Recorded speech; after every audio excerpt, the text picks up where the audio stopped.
Shout out guys, ayan yung mga alaga ko. Ma'am Sharon, good evening. Kulang pang dalawa kasi yung isa nandito.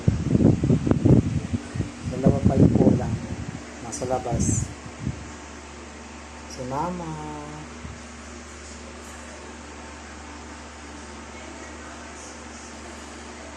Ganyan ko sila kamahal. Mga alaga na to. Talagang kada 2 days naglalaba ako ng bedsheet. Punda. Kasi lagi sila na katabi ko araw-araw. Hindi naman sila papayag na hindi ko katabi.